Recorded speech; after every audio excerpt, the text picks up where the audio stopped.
Baluarte de la verdad. Buenas a todos mis hermanos, sean bienvenidos a esta reacción que vamos a tener en el día de hoy a un video que me han hecho llegar y el cual ya es relativamente viejo, lleva un mes publicado, pero puedo ver que ha tenido bastante aceptación últimamente, ha sido compartido miles de veces. En este video, un pastor, un líder espiritual, nos comparte su opinión, su postura, de cuál sería la reacción más correcta que deba asumir un verdadero cristiano aplicando ciertas enseñanzas bíblicas a nuestro contexto en Cuba. Y partir de que esto me parece sumamente legítimo. El pastor tiene todo el derecho de usar sus redes sociales para compartir su postura ante el mundo. Y esa opinión expresada por él merece todo el respeto de nuestra parte. Si el pastor solamente se hubiera limitado a compartir respetuosamente su opinión, ni yo ni los demás hermanos estaríamos reaccionando a su video, porque de hacerlo estaríamos creando una confrontación innecesaria. Entonces, ¿por qué se hace indispensable nuestra reacción? Precisamente por la falta de ética ministerial, por la falta de respeto gratuito y el ataque que él dirige a quienes no comparten su opinión. Cuando tu lenguaje se extralimita y tus palabras se tornan ofensivas, estás convirtiendo tu mensaje en un ataque personal. No se puede confundir la libertad de expresión con la falta de dominio propio. Y esta es la que se evidencia claramente cuando usted llama a apedreadores, celotes y tantos otros adjetivos que son innecesarios a hermanos que simplemente no compartimos la interpretación bíblica que usted tiene. Celote es una palabra muy fuerte. Estamos hablando de una secta dentro del judaísmo del primer siglo que, aparte del activismo político contra Roma, también eran asesinos. Y al final terminaron suicidándose en la fortaleza de Masada, a consecuencia de haber perdido frente al asedio de las tropas romanas. Y luego de ver su video, yo primeramente pensé en hacer una respuesta directa, así como confrontar a Pablo a Pedro en Antioquía. Pero viendo la reacción que hizo el hermano David, entendí más sabio no darle más promoción a ese video y responder directamente a los argumentos para no caer en la misma trampa de llevarlo a un ataque personal. Yo no soy activista político, mi contenido no está dirigido a crear conciencia política en Cuba.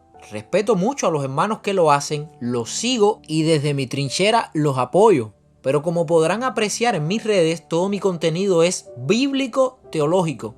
Mi ministerio, Baluarte de la Verdad, es de capacitación bíblica teológica interdenominacional. Porque a diferencia de lo que piensan muchos, yo pienso que para ejercer esa labor, me refiero a hacer conciencia política en la nación, lo que Jesús llamaría ser la sal de la tierra, hay que ser capacitado por Dios, discernir el llamado y estar bien informado al respecto. Y puesto que Dios me llamó a la teología, es en esa dirección que he invertido todo mi esfuerzo. Y es desde esta posición que voy a responder a los argumentos que da este pastor. Aclarar primeramente que esto no es un ataque personal. Yo no lo conozco. Incluso hay personas que me han dado buen testimonio de él. Mi ataque es a su postura, a su punto de vista, a las acusaciones y los improperios que él levanta contra quienes no compartimos su punto de vista. Pero no vamos a extendernos más. Vamos a ir directamente respondiendo frase por frase a todos los planteamientos que él presenta. Escuchemos. En los últimos días hemos visto una tendencia peligrosa en las redes sociales. Muchos exhortando directa o indirectamente a los cristianos cubanos a levantarse, a señalar e incendiar las redes con quejas contra el presidente y contra los que nos dirigen. Aquí está aludiendo a los hermanos cristianos como Ana Sofía, Iván Calas, David Espinosa, Roldán Fernández, entre otros. Estamos hablando de hermanos, de personas que ante todo son cristianos, de buen testimonio. Y si ya estás empezando tu video desenvainando tu espada y poniendo en tu mira a otros hermanos, me parece que ya no tienes definido contra quién es la guerra. Y así empieza este video, bajo amenazas de fuego amigo.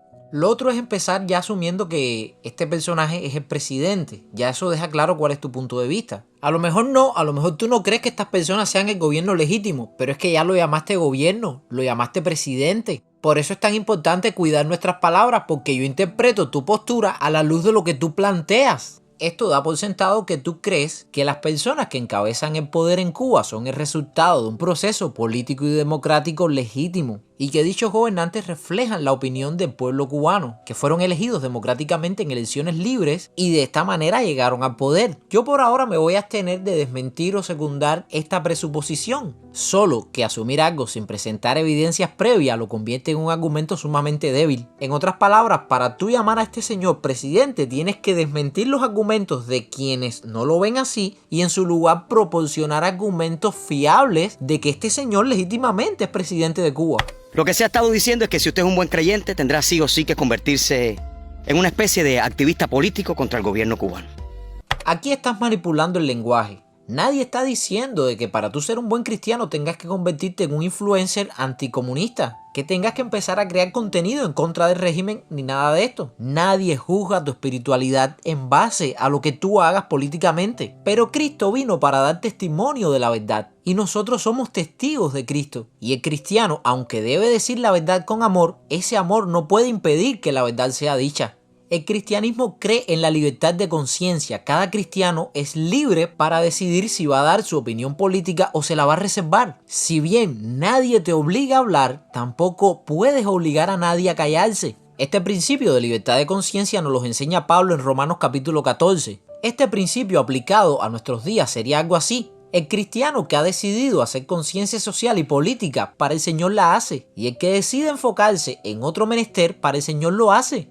El que crea conciencia no juzgue al que no la crea, y el que no la crea no juzgue al que la crea, porque ambos para su Señor están en pie o para su Señor caen. Pero la clave de todo está en nuestra conciencia. La Biblia misma enseña que mayor que nuestra conciencia es Dios, porque hay conciencias cauterizadas. Y la exhortación de hablar que hacen los hermanos que crean contenido de conciencia política, estos hermanos como Ana Sofía, David, Iván y Roldán, están dirigiendo su mensaje a aquellos hermanos que sabiendo hacer el bien no lo hacen. Porque el que sabe hacer el bien y no lo hace le es pecado, dice la misma Biblia. Así que no, tú eres libre de callarte y ellos no te están exigiendo que tú hables. Porque tú en tu conciencia estás convencido de que este gobierno es legítimo, de que la política esta es realmente democrática. Al menos eso ya tú lo dejaste claro al llamar presidente y gobierno a quienes están en el poder. A quien ellos le exigen que hablen son a los hermanos indecisos, los que están igual que en los tiempos de Elías claudicando entre dos pensamientos. Porque siendo honestos y realistas, a los que piensan como usted es casi imposible convencerlos. Y no es porque no hayan argumentos para mostrarle, sino porque usted no tiene ojos para verlo, no tiene una voluntad, una conciencia abierta para entender lo que se le explica. Que cristianismo y comunismo son ideologías antagónicas. Al menos esos líderes que usted defiende sí lo tienen claro. Por eso le han hecho la guerra a la iglesia desde el principio. Pero seguimos. Y a los que así piensan, yo quisiera preguntarle, ¿en qué parte de la Biblia se enseña que el bienestar de un pueblo se construye alimentando el odio y el descontento? Aquí estás cometiendo una falacia grave. Estás caricaturizando la postura de quienes no comparten tu opinión. Eso se llama falacia de hombre de paja. Porque como tú preguntas en qué parte de la Biblia dice que el bienestar de un pueblo se construye alimentando el odio y el descontento, yo también te pudiera preguntar, ¿cuándo estos hermanos han incitado al odio? ¿O en qué parte de la Biblia se enseña que el bienestar de un pueblo se construye siendo sumisos a un régimen que nos impone el ateísmo, oprime a la iglesia, adoctrina a nuestros hijos en una ideología materialista y silencia la verdad? ¿O en qué parte de la Biblia se prohíbe denunciar la injusticia? Estos hermanos no están incitando al odio, ellos están denunciando la injusticia. Usted pone palabras en nuestra boca, odio y descontento. Y esto usted lo hace para que suene como que nosotros queremos dañar personas, cuando en verdad lo que se está buscando es justicia social, libertad, dignidad. Eso no es odio. Cuando estos hermanos se ponen en contra de un sistema opresivo, no es porque odien, sino porque aman al pueblo lo suficiente como para arriesgar sus vidas, su libertad, y a expensas de que lo difamen, deciden no quedarse callados mientras los aplastan. Así que no están alimentando el odio. Están alimentando la esperanza y de hecho la están construyendo. El odio real es el que deja morir a un niño, el que deja abandonado a un anciano, el que propone resistencia en condiciones inhumanas para poder sostener una ideología que no los aplasta a ellos sino al pueblo. ¿Sabes por qué usted dice? Búsquenme en la Biblia donde es que se enseña que el futuro se construye alimentando el odio y el descontento. Porque no vas a encontrar ningún versículo que diga eso. Sin embargo, si usted dijera la verdad, búsquenme en la Biblia los pasajes que enseñan que un cristiano tiene la libertad para hacer resistencia pacífica ante un régimen que subyuga la libertad de su pueblo y oprime sus principios cristianos. Sabe que ahí sí le van a responder. Usted está manipulando el lenguaje, manipulando la realidad y tal vez inconscientemente, pero está engañando. No está hablando con las palabras que describen la realidad. La verdad se define como todo aquello que se corresponde con la realidad. Así que si sus palabras no reflejan la realidad, no están reflejando la verdad, que es lo mismo no reflejar a Cristo, porque Él es la verdad. Pero bueno, ya que usted insiste en pasajes que hablen de resistencia a un tirano, pudiéramos citar Éxodo 1:17, donde las parteras egipcias, por temor a Dios, desobedecieron al dictador que era el faraón. Y dice literalmente que ellas no hicieron como les mandó el rey, porque temían al Señor. Y eso en términos políticos es desobediencia civil directa. En Daniel capítulo 3 también encontramos otro pasaje muy interesante, porque un grupo de siervos de Dios habían recibido la orden directa de adorar la imagen del dictador Nabucodonosor II de Babilonia. Y ellos dijeron, no lo haremos, sálvenos o no nos salve el Señor. Lo que demostró Sadrach, Mesach y Abed-Nego fue otro modo de resistencia pacífica. También en Hechos 5:29 fue el Sanedrín. Las autoridades inmediatas de los judíos deciden intimidar y obligar a los apóstoles a que no hablen más en el nombre de Jesús. Y ellos respondieron, mejor es servir a Dios que a los hombres. Otro tipo de resistencia pacífica y desobediencia civil. También tenemos el caso de Hadasa, conocida como Esther, quien había llegado a ser reina en Asiria. Y cuando uno de los funcionarios del gobierno decide matar al pueblo de Dios, su tío Mardoqueo, de parte de Dios, le incita a tomar parte política en el asunto, aunque eso implicaba arriesgar su propia vida. Y gracias al obrar político de Esther, se salvó la nación. Y por último, pudiéramos citar el muy conocido texto de Apocalipsis 13, donde la bestia exige ser adorada para que las personas puedan comerciar entonces bajo su reino. Y aunque sí muchos pueden encontrar mucho simbolismo escatológico, en el contexto inmediato, esa bestia simbolizaba al Imperio Romano. Recuerden que la orden de Roma no era que los cristianos no pudieran adorar a Cristo. Los romanos eran muy tolerantes en sus políticas religiosas, mientras que tú incluyeras las de ellos. Es decir, tú bien podías adorar al Dios que se te antojara, mientras también incluyeras en tu oración, en tu adoración, al emperador romano. La orden de Roma era que tenían que adorar a Cristo y al César. Y lo que hicieron los cristianos al decir no hay más curios o quirios, que quiere decir Señor, que Jesús, esto fue entendido por las autoridades romanas como un acto de protesta política. Los cristianos eran acusados de traición al emperador. Y eso no es una causa religiosa, eso es una causa política. Pablo y Pedro en el año 66 fueron llevados cautivos a la prisión mamertina en Roma como prisioneros políticos y fueron ejecutados como traidores al emperador. Una causa política. Así que podemos concluir que la Biblia no solamente apoya lo que están haciendo estos jóvenes, sino que también tenemos ejemplos innumerables de cristianos involucrándose en las vidas políticas de sus naciones. Y aclarado esto, seguimos. Muchos de estos predicadores.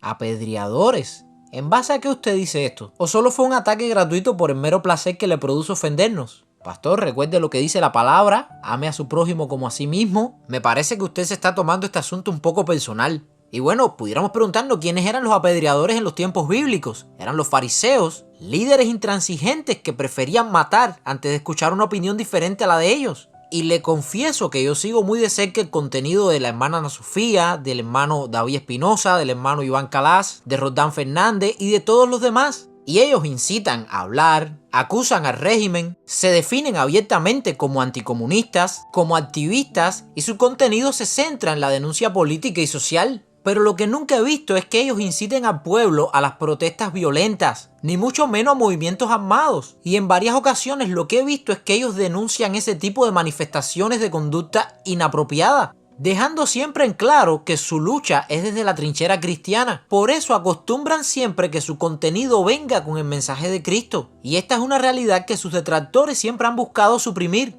Ellos buscan silenciar la verdad de que gracias a la labor valerosa de estos jóvenes, el nombre de Cristo ha vuelto nuevamente al centro del debate. La iglesia ha tomado particular relevancia en la vida social de la nación. Muchos activistas sociales, youtubers, creadores de contenido, personas que practican otras religiones o que son ateas, han empezado a ver la iglesia cristiana de otra manera, con un enfoque más positivo y el mensaje de Cristo se le ha hecho más cercano. Porque aunque usted lo niegue, estos jóvenes son los responsables de que en Cuba se esté cumpliendo el mandato bíblico de llorar con los que lloran. De que en medio de las tinieblas la iglesia sea la luz del mundo. De que en medio de la putrefacción ellos sean la sal de esta tierra, la que preserva y da esperanza a la nación. Pero usted los ha llamado apedreadores, a personas que promueven movimientos pacíficos y que invitan a que el pueblo ponga su esperanza final en Cristo. Y está llamando apedreador el que toma la primera piedra y la dirige a sus hermanos. Un consejo, usted debiera arrepentirse de esas palabras. Usted debiera pedir públicamente perdón por haber ofendido a personas que no lo han atacado a usted. Porque apedreadores eran los fariseos que odiaban a Cristo. a los mismos a los que Jesús llamó que eran de abajo, de su padre el diablo. Yo creo que si usted realmente es pastor y el Espíritu Santo mora en usted, aunque siga sosteniendo su postura y siga respaldando a este régimen, saque un poco de valor y muestre un poco de entereza de carácter y muestre a Cristo en su vida y pida perdón por estas dos palabras, por apedreador y por celote, porque siendo sincero eran completamente innecesarios para dejar claro su punto de vista. Y bien puedo entender de que en un momento de ira haya perdido el control, eso le puede pasar a cualquiera.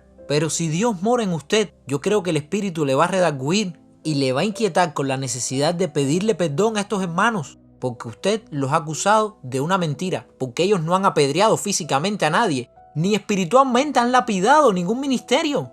Quisiera invitarle a meditar en sus palabras un poco, porque está escrito: 6 cosas aborrece el Señor, y aún 7 abomina su alma: los ojos altivos, la lengua mentirosa, las manos derramadoras de sangre inocente, el corazón que maquina pensamientos inicuos, los pies presurosos para correr al mal, el testigo falso que habla mentiras y el que siembra discordias entre hermanos. Proverbio 6:14. Nos citan como ejemplo a imitar a los profetas de Israel, que en sus días señalaban la maldad de los reyes. Pero al parecer ellos ignoran que aquel era un gobierno teocrático. El rey de Israel estaba bajo un pacto directo con Jehová.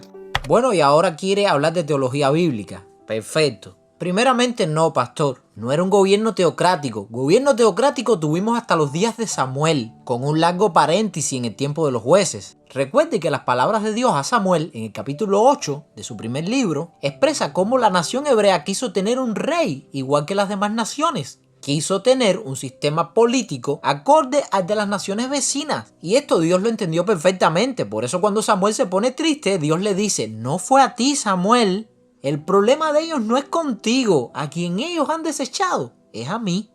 Así que no era una nación teocrática. Después de que el pueblo eligiera a Saúl, que era un rey conforme al corazón del pueblo, un gobernante secularizado completamente, que solamente le importaba recibir honra de Samuel delante del pueblo, pero que ya tomaba decisiones políticas como bien le parecía. Ya este cambio se empieza a evidenciar cuando en una ocasión Dios le dice: no perdones la vida de este rey, y Saúl no solo perdona la vida del rey, sino del ganado. Así que después del rey Saúl, lo que tenemos son reyes buenos y reyes malos. Reyes que deciden ejercer un gobierno más cercano al pacto de Dios, tal como David, Josías, Ezequías, o reyes que decidían ejercer su gobierno completamente en oposición al pacto. Esto se expresa en el libro de los Reyes y las Crónicas con el famoso hicieron lo bueno o hicieron lo malo ante los ojos del Señor. De este segundo caso tenemos ejemplos como Acab, Manasés y una lista mucho más amplia. Así que no era una teocracia. A modo de resumen, Samuel 8:7, Dios dice: me rechazaron a mí. Previamente en el versículo 5 habían dicho: queremos un rey como las demás naciones. Eso significa que por decisión propia dejarían de ser gobernados directamente por Dios, lo que es una teocracia, y pasarían a un sistema humano, monárquico, lo que Dios les concede. Ya los profetas no serían la voz regente de parte de Dios. La teocracia había existido en tiempos anteriores, desde Moisés hasta Josué. En el tiempo de los jueces tenemos una pequeña anarquía con matices teocráticos, o bien puede ser al revés, una teocracia con matices anárquicos, donde como tanto expresa el mismo libro, cada cual hacía lo que bien le parecía, y la teocracia se empieza a reconstruir nuevamente con el liderazgo de Samuel, un profeta. Pero en este momento, Israel decide romper de todas con el sistema de gobierno teocrático y abrazan la monarquía. Por tanto, el argumento del pastor no tiene ningún tipo de validez. Y si él dijera: pero bueno, los profetas continuaban, seguía habiendo voz de Dios para Israel. Sí, es cierto, los profetas seguían, pero después de Saúl ya no gobernaban. No era como en la teocracia. En la teocracia Dios gobernaba a través de la voz del profeta. En la monarquía los profetas solo denunciaban. Ellos eran la voz de Dios contra el rey, pero el rey decidía si escuchar esa voz o ignorarla. En resumidas cuentas, después de Saúl, los profetas ya no eran los voceros del Rey Celestial, los portadores de esa autoridad absoluta. Ahora solo eran consejeros del rey. quedando así el argumento del pastor nulo y reivindicándose así la figura del profeta en el tiempo de los reyes con alguna resonancia armónica muy parecida a lo que están haciendo estos hermanos. Me refiero a Ana Sofía, David, Iván, Rodán, el muchacho del cuartico y tantos otros. Ellos hoy, al igual que el profeta en su tiempo, son la conciencia del Estado, la sal de la tierra, el consejero de Dios al oído del rey que tanto molesta, pero también le hace mucha falta a la nación. Y en un sistema así, la religión y el Estado están profundamente conectados. Pero nosotros no, nosotros vivimos en una dispensación diferente. Pastor, en todos los regímenes de todos los tiempos, la política y la religión han coexistido más mezcladas de lo que estarían dispuestos a aceptar ambas partes. Y hablar de dispensaciones es un argumento válido si eres dispensacionalista. Pero para un hermano que no comparte esta tradición teológica, es decir, el dispensacionalismo, y en cambio cree en la teología de pactos, una tradición teológica más antigua que la dispensacional, para él el argumento que usted está dando no tendría ningún tipo de sentido, pues él no cree en 7 dispensaciones. Él comprende los procesos bíblicos desde otra óptica, y desde aquí le digo que no son minorías. Jesús no vino a derrocar a Pilatos ni a Herodes, y cada vez que los líderes religiosos politiqueros de sus días querían que él usara su púlpito como plataforma para atacar al gobierno político de Roma que los estaba subyugando, Jesús no cedía ni caía en su trampa, sino que, número 1, dejaba claro que todo buen ciudadano debe darle a César lo que es de César, entre lo que se incluye el respeto y la honra debida. Sí, aquí tiene usted razón. Es verdad que Jesús nunca confundió su ministerio y su llamado con los intereses políticos de aquellos que lo seguían o aquellos que lo incitaran a hacerlo. Pero aquí está obviando un pequeñito detalle. Usted no es Cristo, ni vino a este mundo con la misma misión con la que vino Jesús. Ni usted es el Mesías, ni es el postrer Adán. Ni puede perdonar los pecados, ni redimir al hombre con su sangre, pastor. Así que usted, como todo cristiano, tiene un gran reto delante de sí, usar el conocimiento bíblico y el sentido común para discernir en qué punto debemos imitar a Cristo al tiempo que pensamos de nosotros mismos con cordura, como decía Pablo. Porque imitar a Cristo no significa copiarlo en cada detalle, pues dada su doble naturaleza o unión hipostática, Jesús como verdadero Dios es imposible de imitar, mi hermano. Y como verdadero hombre no era igual que usted y yo. Era el postrer Adán según 1 Corintios 15. No tenía una concupiscencia, ni un pecado remanente, ni una naturaleza caída. Y sí, estoy de acuerdo con usted en que debemos imitar a Cristo, pero en aquellas cosas explícitas que Él mandó a imitarle. Y su silencio ante las autoridades y abusos son parte de su labor mesiánica. Y como el siervo sufriente de Dios, en Isaías 53 se nos describe que Él debía venir y padecer martirio por esas autoridades civiles. Así se lo había declarado a los discípulos en Mateo 16:21. Así que cualquier intromisión en asuntos políticos sería desvirtuar el objetivo claro por el que había venido como Mesías. Dada la clara misión con que había venido Jesús a este mundo, no debía ponerse a combatir a Herodes, Anás, Caifás, Pilato o a César, porque su misión no estaba en derrocarlos, estaba en usar la maldad de ellos como un instrumento para martirio propio. Rebelarse contra las injusticias de Roma era atentar contra el mismo plan que el Padre había diseñado para que él bebiera de la copa de la ira. En otras palabras, pastor, si Jesús los derrocaba a ellos, ¿quién lo llevaría después a él a la cruz?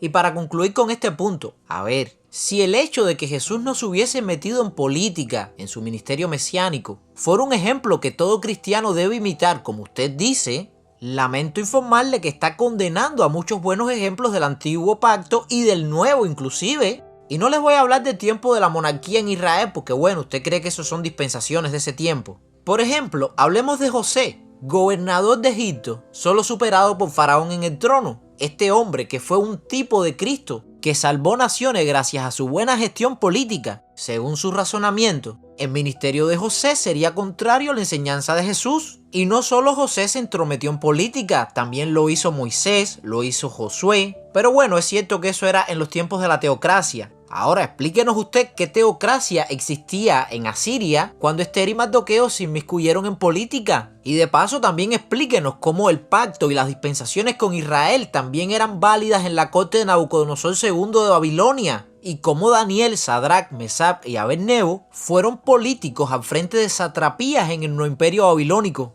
Y con la invasión persa en el 539 de Ciro II el Grande, que tomó Babilonia, y posteriormente la gestión imperial que hizo Darío en Medo, Daniel conservó su cargo político sin que le fuera ningún tipo de problema de conciencia. Tampoco fue un problema para Nehemías servir en la corte persa y cumplir también una labor política en beneficio de la nación judía. Y en el Nuevo Testamento, Felipe no le pidió al eunuco etíope retirarse de sus funciones políticas en la corte de Candace, reina de Etiopía. Ni a Cornelio se le impuso retirarse de la vida romana. El mismo apóstol Pablo, que sabía que su justicia y su redención venía de Cristo, en una ocasión se valió de recursos políticos y apeló su causa a César. Y para sorpresa de usted, ¿sabe quién era el César en ese momento?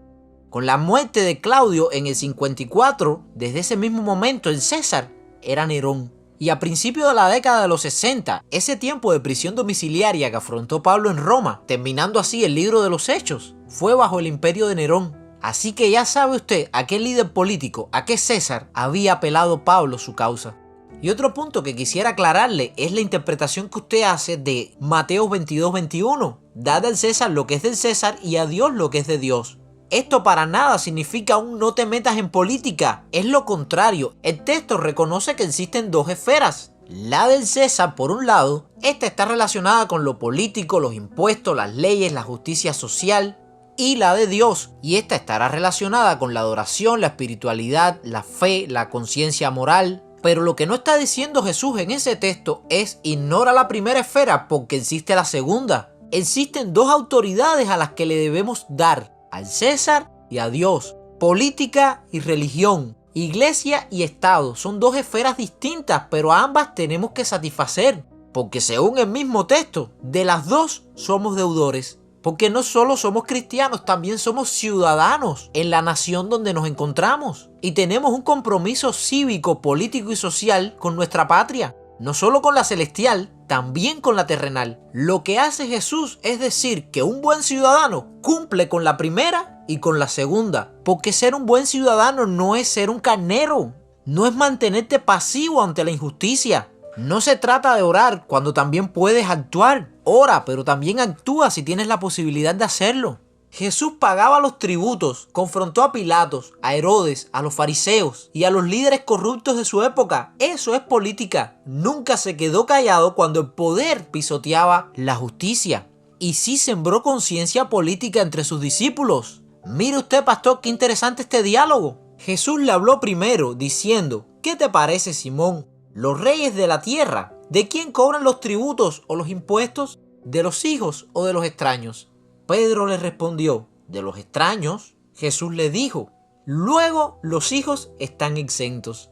Mateo 17. Y pudiera citar muchos ejemplos donde Cristo en su enseñanza daba principios que tenían connotaciones claramente políticas. De hecho, en la práctica, ningún discípulo de Jesús entendió este versículo de Mateo como no te metas en política. Si no, Pablo no hubiese apelado a César y Pedro le hubiese exigido a Cornelio desvincularse de Roma. O Felipe le hubiese exigido al etíope que se dedicara al evangelio y se olvidara de sus funciones.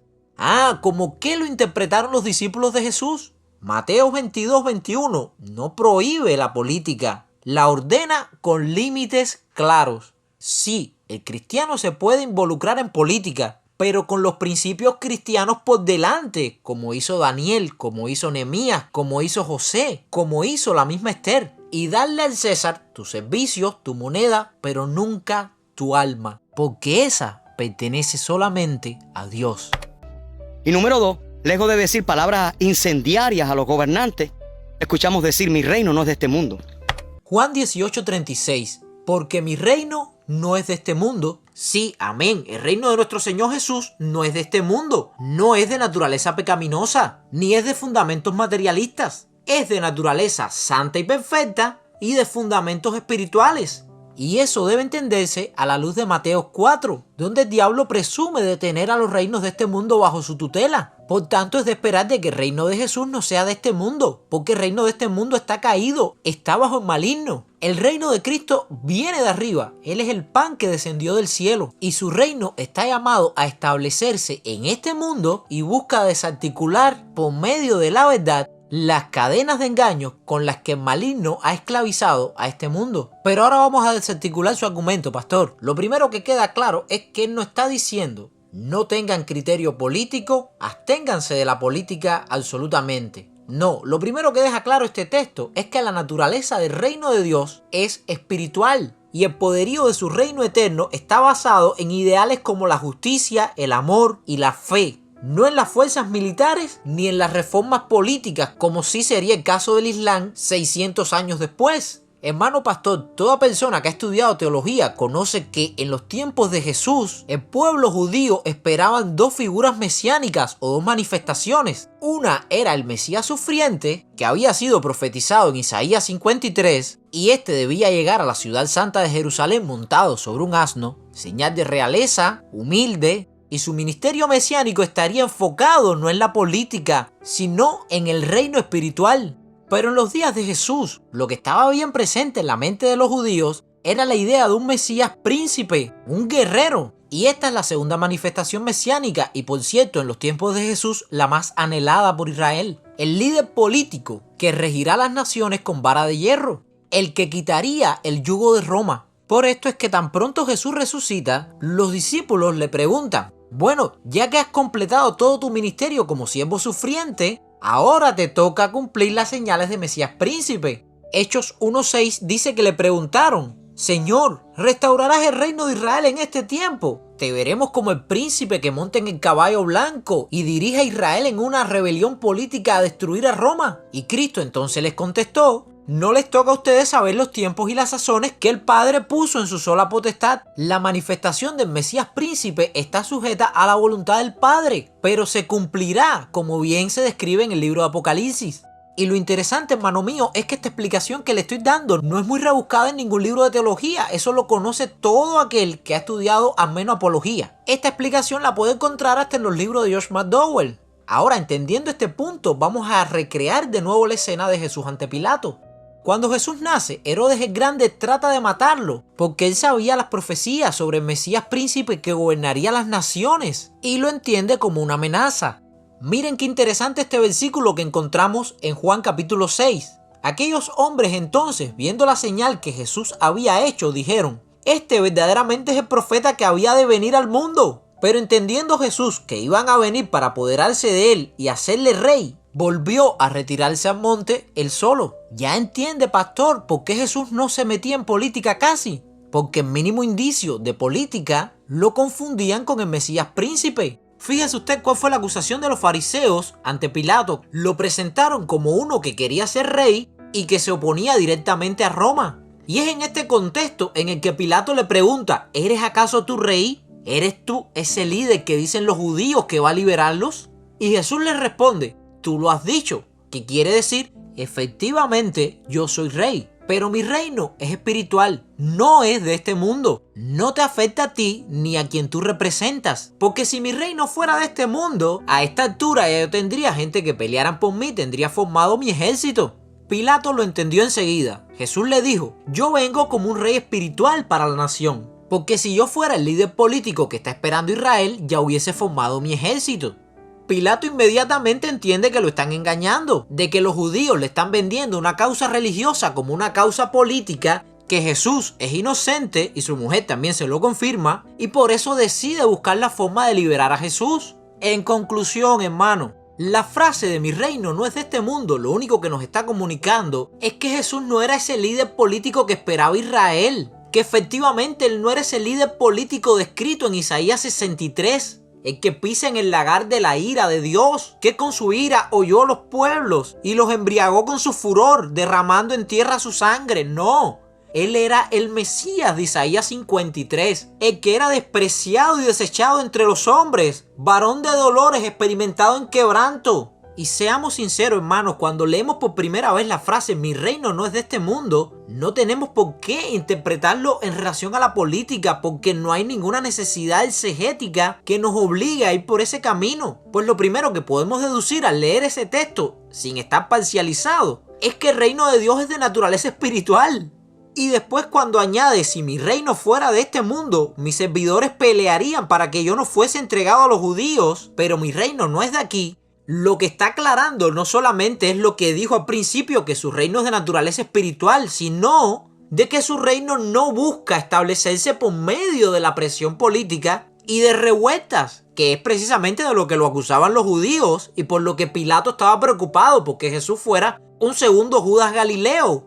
Pero a definitivas cuentas, todo esto es una aclaración de lo que implicaba el ministerio terrenal de Cristo como el Mesías sufriente. No podemos tomar una afirmación que Jesús hace en referencia a sí mismo en un momento determinado de su historia, cuando está culminando su ministerio encarnado, tomar esa frase, aislándola de su contexto inmediato, convertirla en una doctrina y aplicarlo a la iglesia. Y mucho menos cuando vemos que esa doctrina que se está formando de esa frase no fue cumplida por los mismos apóstoles. Porque ya previamente he dejado demostrado que los apóstoles no lo interpretaron de esa manera. Así que no, pastor, no es necesario, ni siquiera es intuitivo exegéticamente interpretar a Juan 18:36 como usted lo hace. Y añadió algo que muchos de estos celotes actuales parecen haber olvidado. Si mi reino fuera de este mundo, mis servidores pelearían. En otras palabras, si el sistema que yo vengo a establecer fuera como los demás, mis seguidores ya habrían tomado las calles. Y ahora no pierde la oportunidad para llamar a quienes no piensan como usted por el nombre de celotes. Aquí lógicamente pierde usted todo el dominio propio que le quedaba. Llamar a las personas por un insulto siempre resultará más fácil que desmontar el argumento que están planteando en contra de usted. Pero bueno, esto es una táctica vieja que ya los cubanos estamos acostumbrados a escuchar. Así como los nazis buscaban deshumanizar a los judíos para poder después justificar lo que venga, de esta misma manera usted está tratando de sacarnos a nosotros del grupo de los cristianos para poder justificar todo el alegato que después va a venir. Porque claro, a un celote no hay que tratarlo con el mismo respeto que hay que tratar a otro cristiano. Ahora me pregunto, ¿qué evidencia planteó usted para que veamos a estos hermanos como celotes y no como cristianos? ¿Promueven ellos la lucha armada? No. ¿Promueven ellos actos de sabotaje? No. ¿Andan ellos escondidos en las noches matando personas? No. Entonces, pastor, una de dos, o usted ignora la historia y no sabe quiénes eran los celotes, o es que la ira le ha cegado el entendimiento al punto que decide engañar y acusar falsamente a hermanos de algo que no han hecho para así poder usted ganar su relato. De igual modo, decir que esto es una alegoría tampoco quita la ofensa.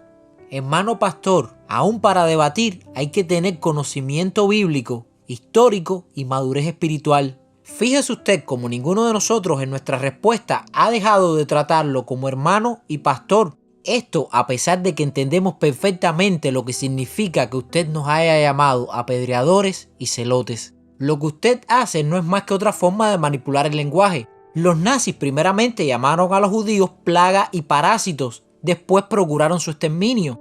Los estalinistas llamaban enemigo del pueblo a todo aquel que pensara distinto a ellos. Después los persiguieron, los encarcelaron y hasta los asesinaron. En Cuba se llama gusano a todo el que piense distinto. Es decir, ya tú no eres un cubano que piensa distinto. En tan solo una frase te conviertes en algo repugnante que hay que aplastar. Su truco reside en eliminarnos de la categoría de cristianos o de hermanos para así no tener que responder a los argumentos. Porque ¿quién debate con un celote, con un gusano, con un enemigo de la patria? No, hermano pastor, eso no es debatir. Estás tratando de borrar nuestra voz poniéndonos a la altura de un grupo de fanáticos religiosos del primer siglo que amaban más la política que a Dios mismo. Y ya para concluir le voy a dar algunos argumentos claros. Los celotes eran fanáticos armados que querían derrocar a Roma con violencia, matando y quemando. Y mis hermanos no tienen armas, no matan y no buscan la sangre del prójimo. Los celotes usaban el nombre de Dios para justificar guerra. Mis hermanos no están predicando las cruzadas, solo piden libertad y justicia para todos. Los celotes eran un grupo cerrado y sectario. Mis hermanos no proponen una secta. Ellos solo son cristianos que están hablando en voz alta lo que muchos piensan en silencio. Lo que ellos hacen es resistencia civil a través de sus redes sociales, no bombas ni puñaladas. Así que eso no es celotismo, es dignificar a la nación cubana.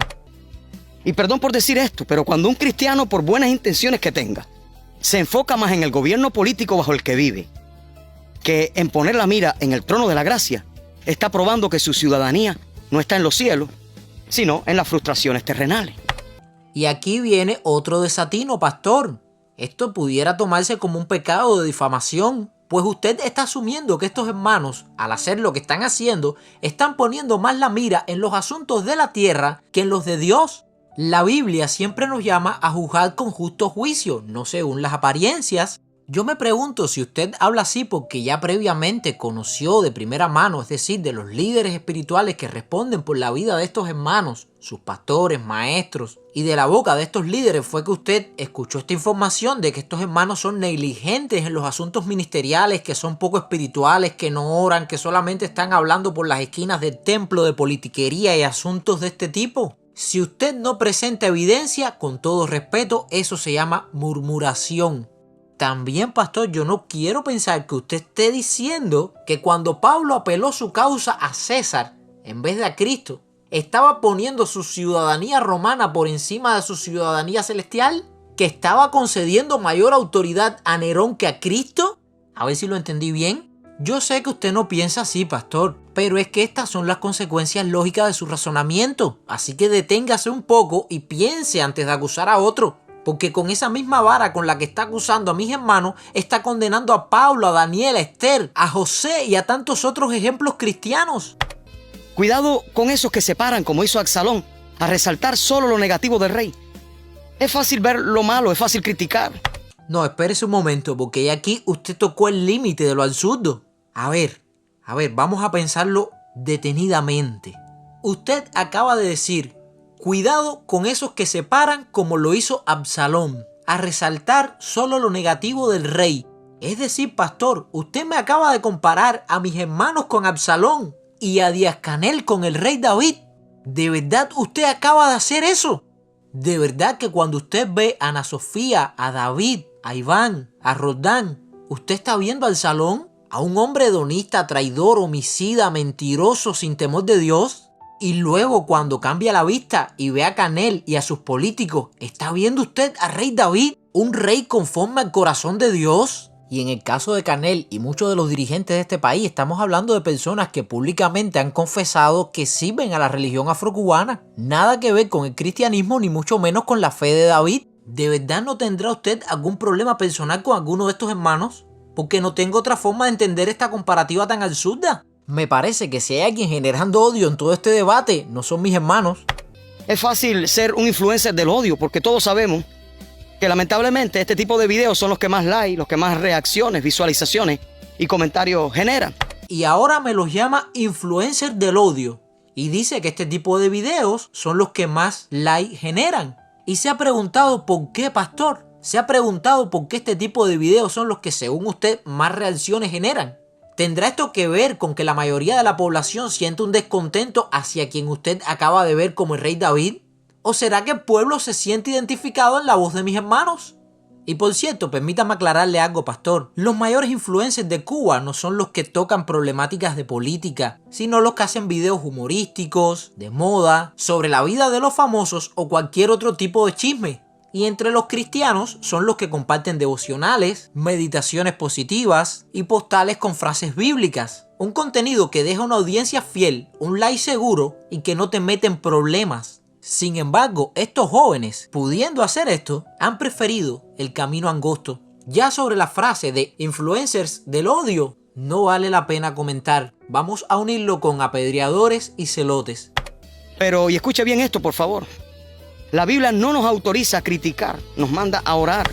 Decir aquí que la Biblia no nos manda a criticar, sino a orar, es una verdad a medias. Es lo que en filosofía conocemos como falso silogismo. Este se construye con una premisa verdadera y una falsa. La verdadera es que la Biblia sí nos manda, nos exhorta a orar en todo tiempo, por los gobernantes y por todos los que están en eminencia. Ahora, decir que la Biblia no nos manda a criticar, sí, esta es la premisa falsa. Criticó Juan el Bautista a Herodes por causa de Herodías. Criticó Jesús al Sanedrín por haber permitido que el templo se haya convertido en cueva de ladrones. Criticó Pablo a Himeneo, Alejandro, Demas y Fileto. Además, pastor, vamos a ser un poco consecuentes. Si usted está diciendo que la Biblia no le permite al cristiano criticar, ¿qué razón de ser tiene este video que usted está haciendo? Donde se ha pasado todo el tiempo criticando a otros hermanos. ¿No estaría usted condenándose por su misma palabra? En vez de estar llamando a apedreadores, celotes, influencers del odio, ¿no debiera usted sencillamente limitarse a orar por ellos, como dice su misma enseñanza? Juzgar es tener juicio crítico, y Cristo nos ordenó juzgar con justo juicio. Pablo en 1 Corintios 6 enseña a la iglesia a que deben juzgar los asuntos internos. Y como dije, la base de juicio es una buena crítica constructiva, así que su argumento no tiene ningún tipo de validez bíblica. Si quiere un ejemplo bíblico de cuál debe ser la postura o conducta de un siervo de Dios en cuestiones políticas, mire al apóstol Pablo, escribiendo bajo el imperio de un Nerón que quemaba a los cristianos. Él no dijo salgan a protestar, mucho menos lo llamó corrupto o inmoral. Con respecto a lo que mencionas tocante al apóstol Pablo, que fuera martirizado en los tiempos de Nerón, lo primero que debemos mencionar es que no podemos tomar un punto de su vida y analizarlo ajeno al resto de la misma. Previamente, el apóstol Pablo había dejado claro que para él el vivir era Cristo y el morir era ganancia. En otras palabras, la única utilidad que él le veía a su vida era predicar el evangelio. Por eso, en Hechos capítulo 25, cuando los judíos pedían su vida, en vez de mantenerse pasivo, él apeló a César, es decir, a Nerón. Se valió de la política para librarse de la muerte y poder cumplir su misión de predicar el evangelio. Pero para el año 66 aproximadamente, que es el periodo para el cual usted está hablando, encontramos la última epístola del apóstol Pablo, 2 de Timoteo capítulo 4, donde él dice: porque yo ya estoy para ser sacrificado y el tiempo de mi partida está cercano. Ya este no es el Pablo joven que iba predicando el evangelio por todos lados. Ya este hombre había cumplido su ministerio, había llevado el mensaje del evangelio a casi todos los rincones del imperio. Ya este Pablo, anciano, cansado, no vería la muerte como un impedimento para cumplir su ministerio. Esto en claro contraste a Hechos 25, donde la muerte sí troncharía su ministerio, por lo cual ese Pablo joven ansioso de predicar el evangelio se vale de la política y apela a César para poder cumplir su llamado. Pero ya en el año 66, él estaba consciente de que había peleado la buena batalla, de que había guardado la fe y vería la muerte como el descanso providente para reunirse con el Señor como obrero aprobado que no tiene de qué avergonzarse. Así queda reflejado en sus últimos escritos. Y muy consciente de que su misión en esta tierra había terminado, no tiene ninguna razón que lo ate a esta vida. Entiende de que Dios está usando la maldad de Nerón a través de esta persecución que ha emprendido contra el cristianismo y la misma muerte de él junto a Pedro en Roma como parte de la voluntad permisiva de Dios para providentemente llamarles a su presencia. Ahora, otro detalle que quisiera corregirle es cuando usted dice que Pablo no llamó a los cristianos a la desobediencia civil. No, hermano, Pablo no tiene por qué llamarlos a hacer algo que ya ellos están haciendo. Y aunque esta persecución en el año 64 viene a razón de que Nerón les culpa de un supuesto incendio en la ciudad de Roma, debemos entender de que Nerón seleccionó a los cristianos porque ya eran odiados por las autoridades romanas, porque se había convertido en un movimiento imparable, porque incluso había llegado a la casa del César. Y el mensaje que incomodaba a Nerón era que el cristianismo se negaba a rendirle culto al emperador, lo cual era entendido como una desobediencia civil directa. Era una transgresión de las leyes imperiales. Y todo aquel que ha estudiado la teología y conoce de la patrística entiende el por qué la mayoría de los teólogos y los comentaristas bíblicos coinciden en que las ilustraciones, imágenes literarias que encontramos en Apocalipsis son una referencia directa o indirectamente al Imperio Romano, simbolizado por el apóstol Juan como Babilonia, el reino de la bestia. Pues así era que reconocían a Nerón. Ahora, si bien el libro de Apocalipsis se escribe a finales de la década de los 90 del primer siglo y Nerón había dejado de ser emperador desde el año 68, ¿quién entonces sería la bestia? Sería el emperador Domiciano, quien era conocido con el apodo del Nerón resucitado, quien de igual manera había emprendido una segunda persecución, en este caso contra judíos y cristianos. Y si bien podemos respetar todas las connotaciones escatológicas que muchos interpretan en Apocalipsis, y es válido, no se puede ignorar el contexto inmediato, la alusión a Roma y el contenido político en el libro. De la misma manera, muchos tuercen Daniel viendo solamente escatología, negando el cumplimiento posterior que tuvo en la esfera política con el imperio macedonio de Alejandro Magno y su posterior división entre los 4 generales principales. Y para no desvirtuarnos del tema, mi hermano, lo que yo quiero decir es que a menudo la iglesia y muchos intérpretes modernos tuercen la enseñanza bíblica y espiritualizan mensajes que eran abiertamente geopolíticos en su tiempo. Y ya para concluir este punto quisiera aclararle algunos detalles. No, Pablo no protestó con marchas porque en Roma te mataban por menos que eso. Su resistencia fue predicar precisamente que Jesús era rey, no César. Eso ya implicaba para las leyes romanas un acto de rebelión. Y este mensaje subversivo para las autoridades romanas había llegado incluso a la casa del César, Filipenses 4. El mensaje cristiano, a diferencia del celote, no invitaba a la revuelta armada. Era un mensaje de fe que impactaba en el área política de igual manera. Pero el mensaje era: Cristo es rey, no César. De la misma manera, este mensaje sigue siendo igual de claro y resonante en las voces de estos jóvenes que usted está combatiendo hoy en Cuba. El mensaje de ellos, a diferencia de otros activistas políticos, no invita al movimiento armado. Más bien es una proclamación de que Jesucristo es el Señor y no los políticos. Es un mensaje de fe que impacta también en la política nacional. ¿Entiende usted el paralelismo ahora, mi hermano? Porque el problema sigue siendo el mismo de Roma. No se trata de que mis hermanos le estén negando la honra debida al César, sino que el César les está demandando a ellos la honra que solamente es debida a Dios. Y también, como el mismo Señor Jesús declara ante Pilato: ninguna autoridad tuvieras si no te hubiese sido entregada de arriba. Sabemos que toda la autoridad que tienen los gobernantes fue delegada por Dios, lo cual crea un compromiso de esas autoridades ante Dios y ante la sociedad. Y la iglesia, tanto como la sociedad, tienen el derecho de señalarle a los gobernantes cuando están usando ilegítimamente esa autoridad que Dios les ha delegado. Y si bien las autoridades que imperan en Cuba no reconocen la autoridad de Dios sobre ellos, de hecho las niegan, eso no cambia la realidad de que Dios declaró por medio de Jesús que la autoridad de los gobernantes ha sido dada por Dios. Es decir, negar la realidad no la cambia. Y Dios ha establecido en las páginas del Nuevo Testamento que todas las autoridades tienen un compromiso delante de Él. Al mismo tiempo le ha dado a su iglesia la función de ser sus embajadores en esta tierra. Esto es, que somos representantes ante este mundo de los intereses del reino celestial. Y no hay que tener un doctorado en teología para poder entender que no es necesario acudir para justificarse en los profetas del Antiguo Testamento a la hora de defender nuestros derechos o velar por los negocios de nuestro Padre. Solamente necesitamos entender nuestras funciones como embajadores del reino celestial en esta tierra. Y un embajador es una figura político-diplomática y se suele juzgar su desempeño como bueno o malo en base a cómo defiende los intereses de su reino en el extranjero. Él dijo en Romanos capítulo 13, verso 1, y sé que aquí van a saltar unos cuantos, pero no me importa porque mi compromiso es con Dios y con su palabra: sométase toda persona a las autoridades superiores, porque no hay autoridad sino de parte de Dios, y quien resiste a la autoridad, escuchen esto, a lo establecido por Dios resiste. Ahora cite usted Romanos 13, y esto es muy interesante porque el mismo texto en el versículo 3 y 4 hablan de autoridades que castigan el mal y alaban el bien. Vamos a ver a qué autoridades se refiere Pablo, porque los magistrados no están para infundir temor al que hace el bien, dice el apóstol, sino al malo. ¿Quieres pues no temer la autoridad? Haz lo bueno y tendrás alabanza de ella, porque es servidor de Dios para tu bien. Pero si haces lo malo, teme, porque no en vano lleva la espada, pues es servidor de Dios, vengador para castigar al que hace lo malo, por lo cual es necesario estarle sujeto.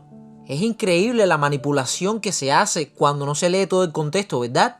A ver, pastor, si las autoridades cubanas le infunden temor a Ana Sofía y a su mamá, dos mujeres que sencillamente han expresado su opinión en redes sociales, siempre desde una postura de resistencia pacífica, de crítica constructiva y un enfoque bíblico cristiano, y después de usted haber leído completamente el texto de Romanos 13 en todo su contexto, ¿le sigue pareciendo que las autoridades que proceden de esta manera, es decir, las autoridades cubanas, son el reflejo exacto de las que está describiendo Pablo en Romanos 13 y que Ana Sofía es el reflejo exacto de ese ciudadano malo que debe temer a la autoridad buena? Sí, sería muy necesario orar, pero para que Dios le dé discernimiento a usted, porque estaría leyendo usted la palabra de Dios con el mismo espíritu del eunuco etíope, que leía pero no entendía. Hermano, le cuento que yo tengo un amigo pastor bautista que en su juventud, mientras pasaba el servicio militar obligatorio, por el grave delito de tener entre sus pertenencias personales una Biblia y estar dentro de una unidad militar, lo condenaron a prisión. Y en prisión lo maltrataron aún más solo por el delito de ser cristiano. Porque él en ningún momento se paró con su Biblia públicamente, ni mucho menos se puso a predicar el evangelio en su unidad militar, no.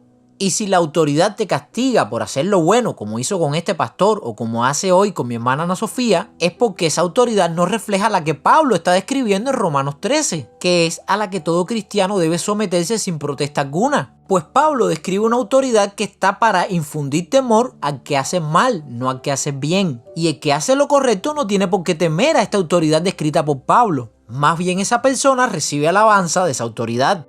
Según describe Pablo en el versículo 4, es un servidor de Dios para tu bien. Pero si tú no haces lo correcto, entonces tienes que temerle. Y vuelve a repetir la idea, pues es servidor de Dios, vengador para castigar ¿a quién?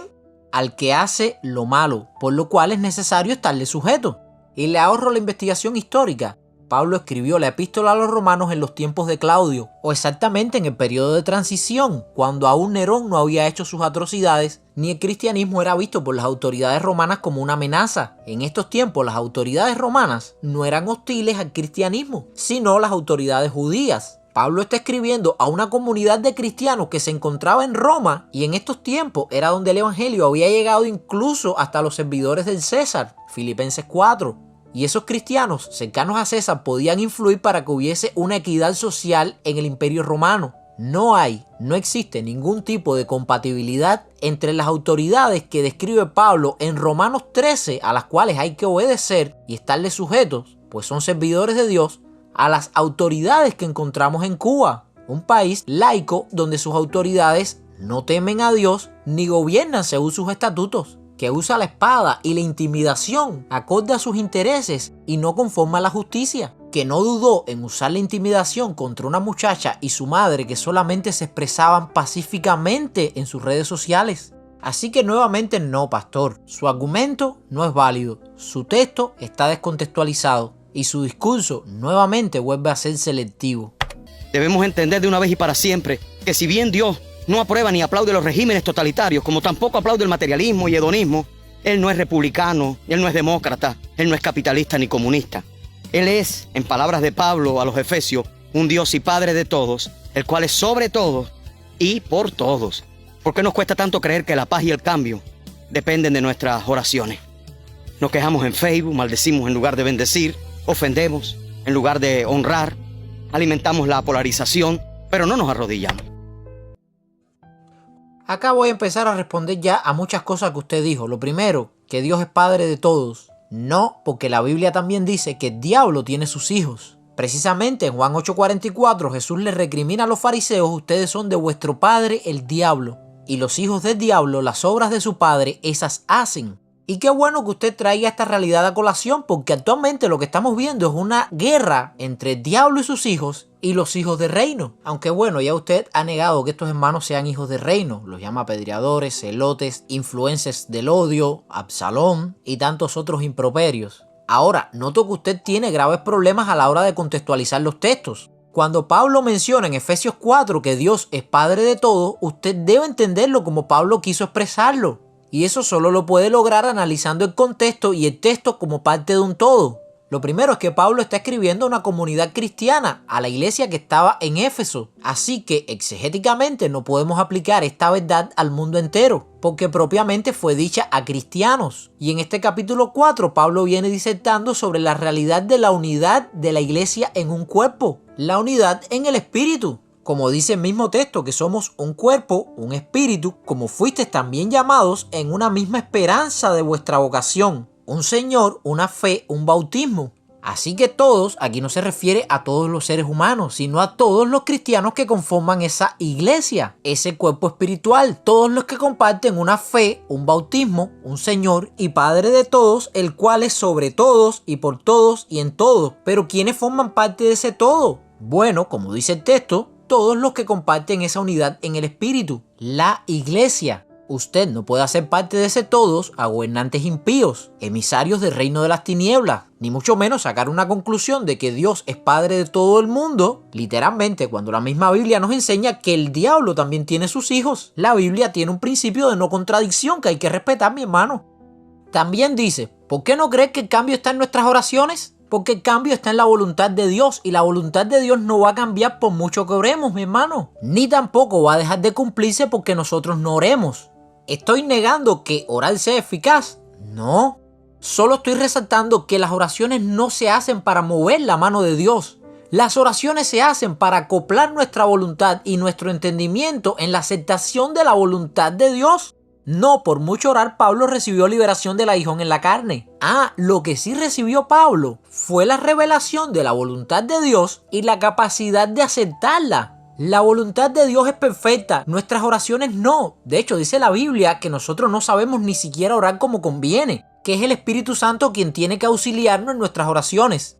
Y vuelvo a repetir, no estoy diciendo que no haya que orar, sino que la solución no está en el acto mismo de hacerlo, sino en la voluntad de Dios. Voluntad que lógicamente entenderemos a través de la oración. En conclusión, la oración no es el fin, sino el medio por el cual conocemos la voluntad de Dios. Y sí, estoy muy de acuerdo con usted en que lo primero que tiene que hacer la iglesia es orar. Y probablemente la iglesia en Cuba lleva orando más de 60 años por esta causa. Lo que no coincido con usted y nunca voy a coincidir es que solamente la iglesia esté obligada y limitada a la oración. Orar, sí, vamos a orar, pero no como una excusa para no actuar. Santiago 2:16 nos dice, si un hermano o hermana está desnudo y sin alimento, y uno de vosotros le dice, vete en paz, caliéntate y sáciate, pero no le da las cosas necesarias, ¿de qué sirve? Lo mismo pasa con este asunto. Si oramos solamente por Cuba y no actuamos, es como la fe sin obras. Daniel oraba 3 veces al día, pero también actuó, desobedeció la ley del rey y terminó en el foso de los leones.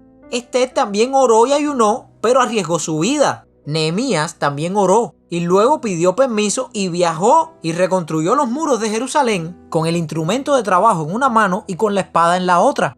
Jesús no solamente oró, también viró las mesas de los cambistas en el templo y les denunció su pecado en su cara. En fin, orar es la base de todo, es los cimientos del edificio. Pero Dios nunca dijo, solo ora y quédate callado. Quiero decir, orar es el paso indispensable para luego actuar conforme a la voluntad de Dios. Que en redes sociales hay personas que ofenden en lugar de bendecir y maldicen. Bueno, esta situación puede ser real, puede darse el caso de personas que con un bajo índice de ética, de conocimiento bíblico y un alto por ciento de inmadurez espiritual lleguen a ofender y aún a maldecir a las autoridades, lo cual, como bien usted indica, es una conducta inadmisible entre hermanos cristianos. Ahora también le digo, estos 4 hermanos que yo sigo, Ana Sofía, David, Iván y Roldán, nunca los he visto en esta actitud, y siendo que ellos son las 4 caras más representativas del activismo político cristiano, no tendríamos que generalizar ni parcializarnos ni contarlos a ellos con el mismo grupo de 2 o 3 inmaduros que sí se extralimitan.